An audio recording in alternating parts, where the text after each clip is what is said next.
Welcome back to Prime Capital. You know, there is an ancient warning that says, "May you live in interesting times." I believe it is accurate to say that we are officially under that curse because there is absolutely nothing ordinary about what is unfolding in the world right now. It is Sunday, January 26th, 2025. The markets are closed, the trading platforms have stopped operating, but the tension in the financial system is resonating at a frequency that could fracture steel. We have just completed one of the most extraordinary weeks in the history of precious metals, and the final tally tells you everything you need to comprehend about who is dominating this battle. Silver concluded the week at 106 per ounce in the United States. In China, on the Shanghai Futures Exchange, it concluded at $120, and gold is positioned right at the threshold of $52,100. The banking institutions deployed everything they possessed against this market. They utilized margin increases. They utilized algorithmic crashes. They utilized the financial media to propagate panic. And yet, here we are entering the weekend comfortably above the triple-digit threshold. $100 is no longer resistance. It is support. The ceiling has transformed into the floor. But while the price movement is extraordinary, it is the context of this weekend that has speculators terrified to maintain a short position.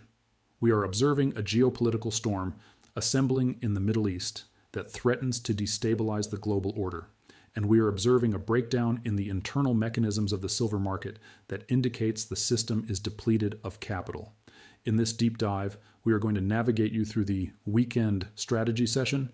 We are going to connect the correlations between the naval vessels in the ocean and the vacant shelves in the bullion shop. But first, we have to examine the conflict premium. We have received intelligence that the Theodore Roosevelt Carrier Strike Group is arriving in the Central Command region this evening. This completes the largest United States military deployment in the Middle East in recorded history. Now, I am not a military strategist, I am a financial strategist. But I comprehend how markets respond to the resonance of conflict preparations. Uncertainty is the adversary of paper assets. When naval carriers mobilize, institutional money mobilizes. It migrates out of currencies that can be devalued to finance a conflict, and it migrates into assets that have no counterparty exposure. History demonstrates that conflict is inflationary. It necessitates massive deficit expenditure. It destabilizes supply networks. It elevates the valuation of petroleum. And what functions as the ultimate protection against conflict, inflation, and supply network destabilization? Gold and silver. The arrival of that carrier group is a geopolitical insurance policy beneath the valuation of precious metals. It signifies that even if the industrial demand decelerated, which it has not, the crisis trade is assuming control. If you are an investment fund manager positioned in London or New York, are you going to speculate against gold and silver this weekend? Are you going to maintain a short position while the information cycle is dominated by military escalations? No. You are going to liquidate, you are going to neutralize your position, or you are going to establish long positions. This weekend anxiety is what propelled the valuation to $106 on Friday. It was a scramble for preservation. And examine gold. We are trading just beneath $5,200. $5,200 is a psychological number. It is the category of number that awakens the mainstream population. When gold penetrates $5,200, a milestone that now appears inevitable, it validates the entire precious metals sector. Silver is the high volatility counterpart of gold. When gold accelerates, silver explodes. If gold is $5,200 and we implement the historic monetary ratio of 15 to 1, historic ratios indicate an implied valuation for silver of 346. At 106, silver is still underperforming. It is still the most undervalued asset on the board relative to gold. This valuation differential combined with the conflict premium creates a configuration for a violent gap upward when the electronic markets initiate on Sunday evening. But there is something else transpiring, something that is not on the broadcast, something that is transpiring in the administrative offices of the bullion distributors. We have discovered the explanation why the supply network is fragmenting, and it is not exclusively because people are acquiring, it is because the wholesalers are insolvent. We have acquired a communication from the CEO of Monument Metals, Dr. Richard Hayes, and in this communication, he characterizes the current condition of the wholesale market as a complete catastrophe. He discloses that the major participants in the industry are maximized on their credit arrangements. They have exhausted their capital. And because they have exhausted their capital, we are observing market irregularities that should not exist. We are observing a market where distributors are refusing bids on certain products, even though demand is at unprecedented levels. This is the credit paralysis we cautioned you about. The elevated valuation of silver has demolished the balance sheets of the intermediaries. They cannot afford to finance the inventory anymore. This creates a contradiction. You have a conflict propelling demand upward. You have a shortage propelling valuation upward, but you have a fractured financial system that cannot transport the metal to the purchaser. This is how you generate a super spike. When the mechanism of distribution fractures, the valuation has to ascend to a level where it compels the metal out of concealment without the necessity for credit. The weekend strategy session is not exclusively about geopolitics. It is about the collision of kinetic conflict and financial conflict. The U.S. Navy is deploying in the Middle East, the bullion banking institutions are deploying in the futures market, and the wholesalers are hemorrhaging in the middle. We are going to deconstruct this Monument Metals communication in detail. We are going to clarify the 90% silver irregularity, why wholesalers are refusing to acquire junk silver even though they possess no eagles to liquidate. It sounds irrational, correct? Why would you reject silver when you are depleted of inventory? The answer resides in the processing delay and the credit pressure. But for now, comprehend this. The conclusion at 106 was a triumph. The banking institutions attempted to manipulate the chart negatively. They failed. The market absorbed their liquidation and concluded at the peaks. This signifies the path of least resistance is upward. The Shanghai valuation of $121 is the magnet. New York is $15 behind. That differential represents the arbitrage profit that is extracting silver out of the West. As long as that differential exists, the valuation in New York is under immense pressure to ascend. We are entering a week where the information flow will be dominated by conflict, inflation, and shortages. If you are maintaining physical silver, you are positioned in the lifeboat while the Titanic impacts the iceberg. While the world observes the valuation of silver exceed $100, presuming that the bullion distributors are celebrating and calculating their revenues, the reality on the operational level is starkly different. We have acquired a communication that exposes the internal machinery of the precious metals market. It is from Dr. Richard Hayes, the CEO of Monument Metals.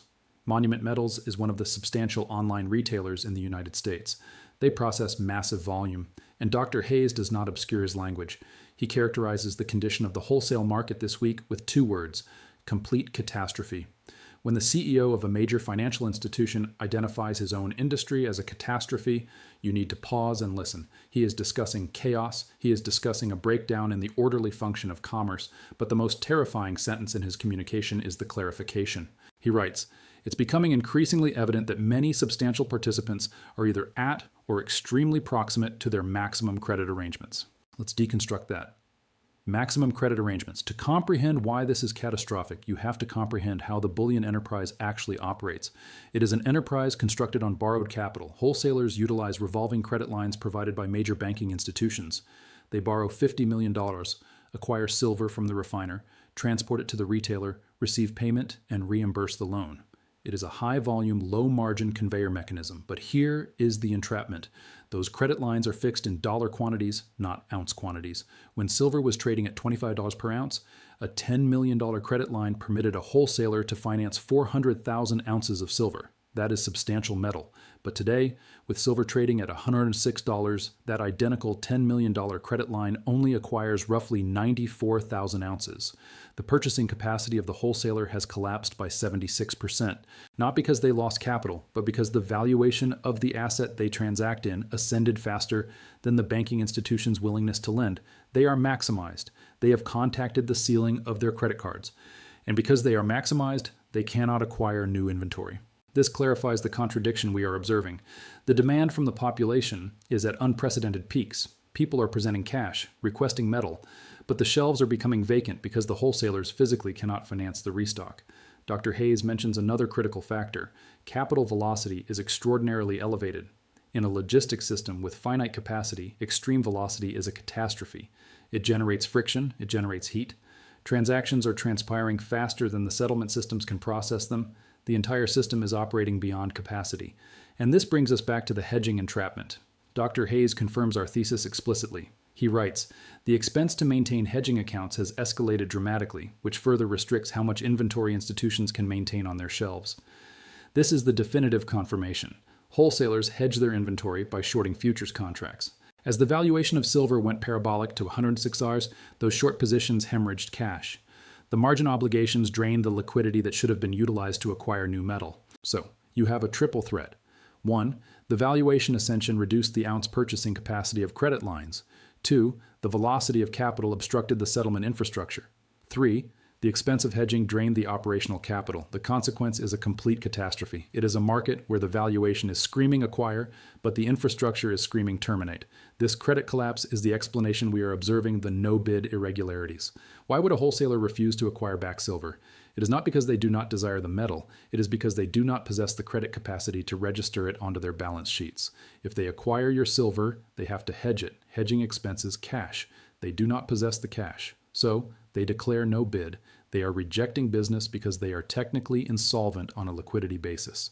This is a systemic failure. It signifies that the valuation of silver has ascended to a level that the current financial infrastructure cannot accommodate.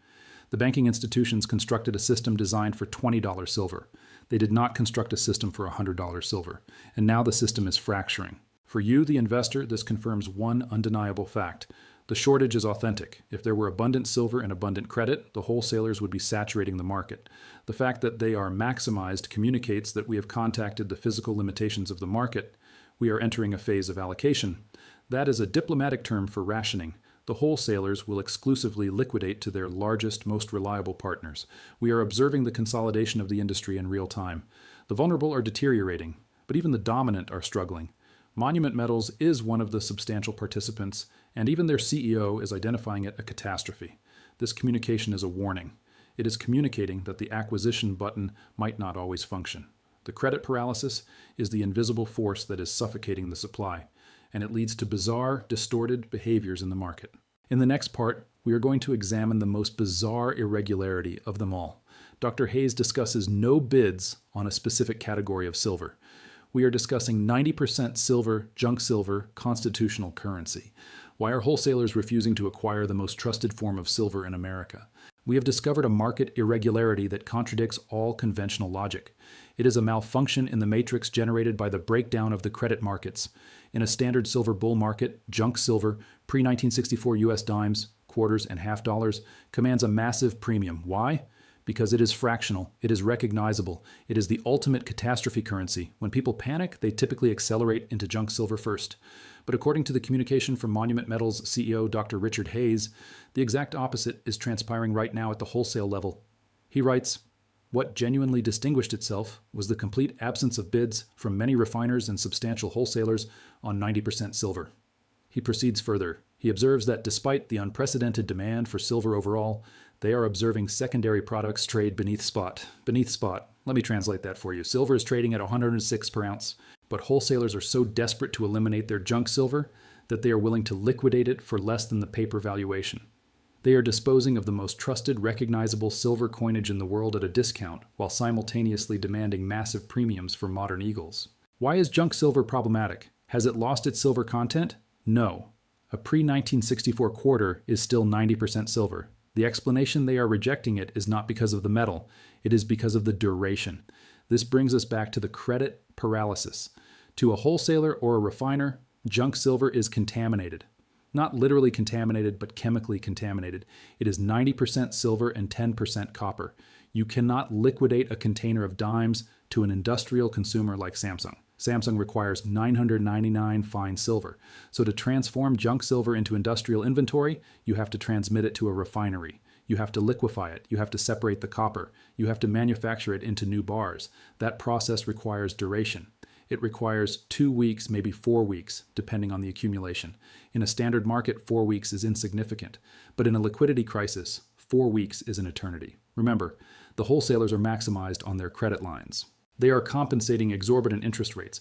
They are confronting daily margin obligations from the COMEX. They need cash immediately. They need to rotate their inventory in 24 hours, not 24 days.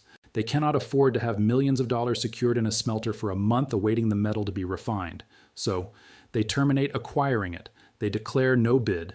And for the inventory they already possess, they dispose of it. They are willing to accept a loss on the junk silver simply to acquire the liquid cash they require to compensate the banking institution or acquire the fast-moving inventory like eagles and maple leafs.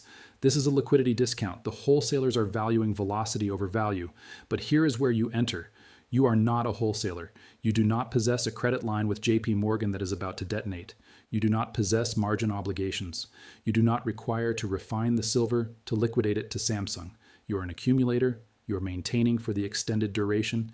You are maintaining for the currency collapse. To you, silver is silver.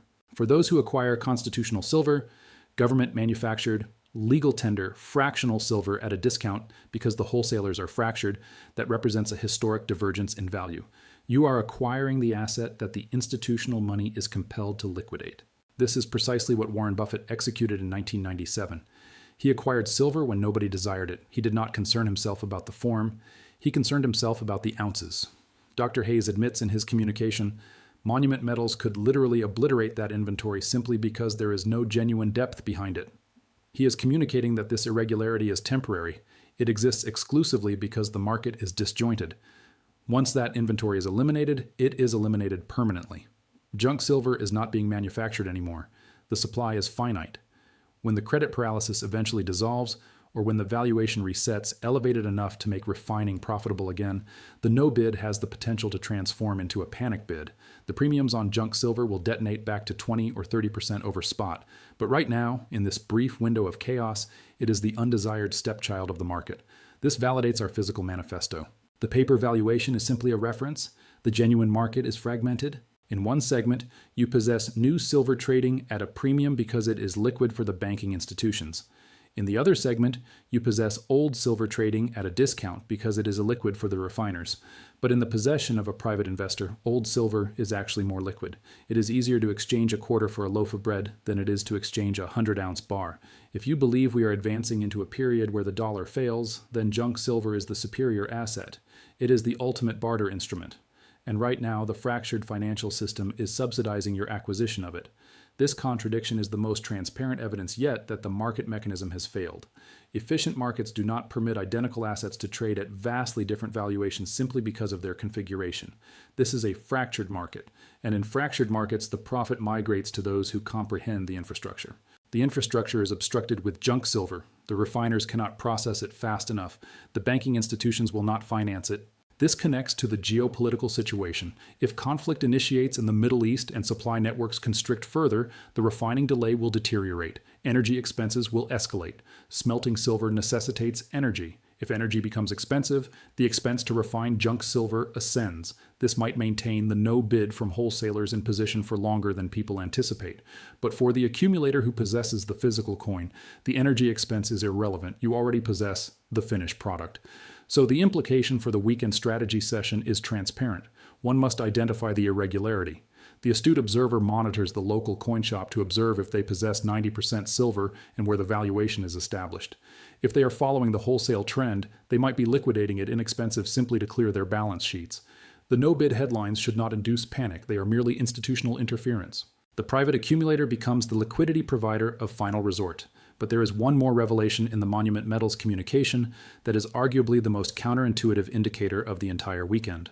In the middle of the largest bull market in 40 years with silver contacting $106, the wholesalers are not maintaining out for elevated valuations. They are liquidating. In fact, they are disposing.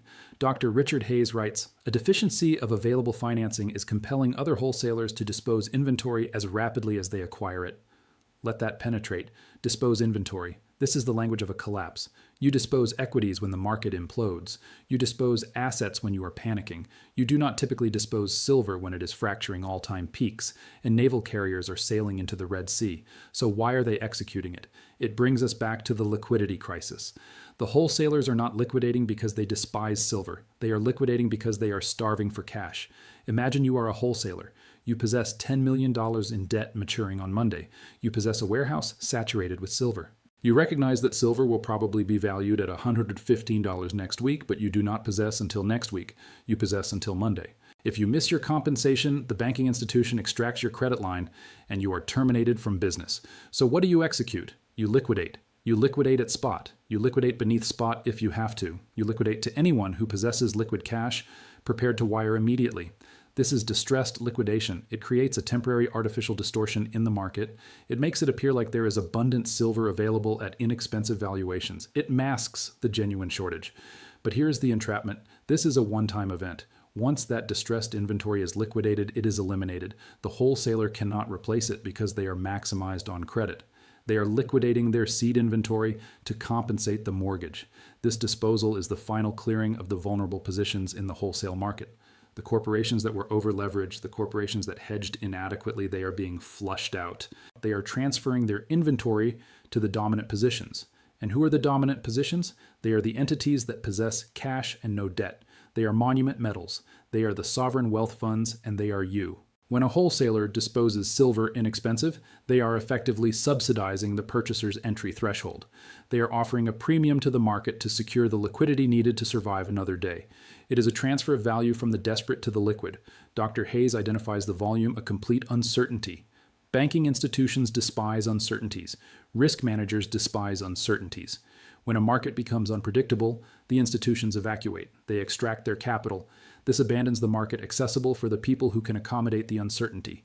But discussing chaos and uncertainties, I need to take a brief pause to address the chaos transpiring right here on this platform. We are Prime Capital, this channel, the one you are listening to right now. We have constructed this community on the foundation of forensic research. We examine the CEO communications from Monument Metals. We track the Shanghai premiums. We calculate the arbitrage spreads. We execute the work so you do not have to. But recently, we have observed copycat channels emerging every day. They are utilizing our identical avatar, extracting our scripts word for word, and posting them as their own. They are attempting to deceive you. They are attempting to monetize your attention without providing the value. I want to be absolutely transparent. We possess only one channel. It is this one. We do not possess a Twitter account under a different designation. We do not liquidate cryptocurrency on Telegram. We do not possess a WhatsApp group where we request your capital. The other people utilizing this avatar are not affiliated with us. We provide this research and verified information because we respect you. If you appreciate this content, assist us protect our community by sharing this analysis. Let the algorithm recognize that you recognize the difference between the source and the echo. Now let us connect the disposal to the conflict. While wholesalers are disposing inventory, the U.S. military is deploying the Theodore Roosevelt Carrier Strike Group.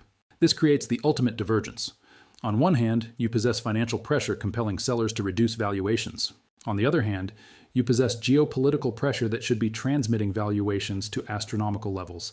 Typically, these two forces combat each other, but in this scenario, they are actually operating together to create a super spike. The wholesalers are disposing their current inventory, but once that inventory is eliminated, they cannot restock. The credit paralysis prevents them from acquiring more. Meanwhile, the conflict preparations are propelling new demand. Investors who never examined silver before are suddenly terrified of conflict and inflation. So you possess a situation where supply is descending to zero and demand is ascending to infinity. This collision transpires on Monday morning. The disposal we are observing right now is the calm before the storm. It is the tide receding before the tsunami contacts. If one can discover silver this weekend, it represents an acquisition at the very depth of the liquidity crisis. It is a transaction with a seller who must liquidate right before a purchaser who must acquire arrives. That is the definition of asymmetric advantage. The complete catastrophe that Dr. Hayes characterizes is the breakdown of the obsolete order. The efficient, streamlined, just-in-time delivery system of the previous 30 years is eliminated. It has been replaced by a chaotic, volatile, immediate cash-only scramble for resources. In this new universe, the paper valuation is simply a suggestion. The genuine valuation is what you can negotiate.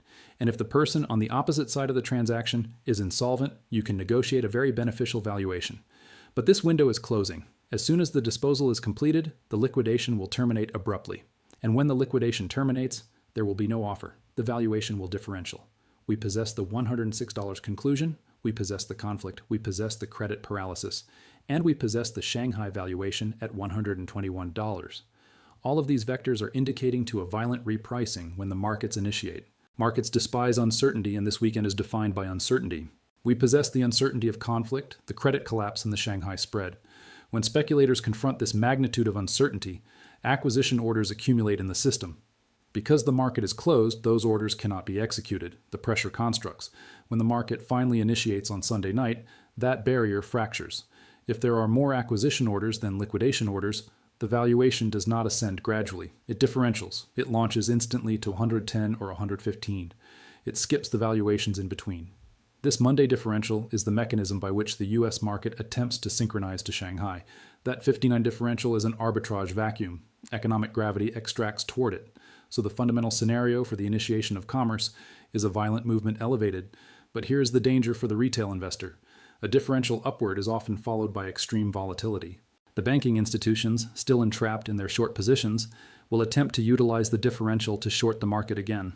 If the valuation differentials to 115s, it does not signify the wholesalers are corrected. In fact, it makes the problem deteriorate. If the valuation ascends elevated, the credit constriction intensifies. An elevated valuation on Monday fractures the physical supply network even further. You might observe 115 Rs on the terminal, but distributors might be depleted across the board. This is the disconnect. The paper market is responding to the conflict. The physical market is responding to the credit failure. They are moving in the identical direction, but the physical market is fracturing structurally. So what is the final verdict for the week ahead? We are entering a period of price discovery in a fractured market. Nobody comprehends what the genuine valuation is because the futures market is decoupling from reality. Is silver valued at 106 or 121? If you inquire the COMEX, it is 106. If you inquire Shanghai, it is 121. But if you inquire history, the answer is substantially elevated. Gold at $5,200 communicates that fiat currencies are entering their terminal phase.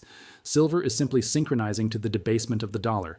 Strategy number 1, the catastrophe is interference. Attempting to speculate this market is hazardous. One cannot outsmart a fractured mechanism. Strategy number 2, identify the discount. If one discovers a distributor liquidating junk silver at a discount, the opportunity exists. The private investor functions as the liquidity provider. That is how prosperity is constructed. Strategy number 3, observe the conflict premium. If the situation in the Middle East escalates, the safe haven acquisition will overwhelm everything else. If the naval carriers commence launching aircraft, silver will not remain at $106. We are positioned on the threshold of a new universe where counterparty exposure is everything. The wholesalers possess exposure with the banking institutions. The banking institutions possess exposure with the exchange. But if you possess physical silver in your own possession, you have eliminated counterparty exposure. The population is simply awakening. They are acquiring because they are terrified, not because they comprehend.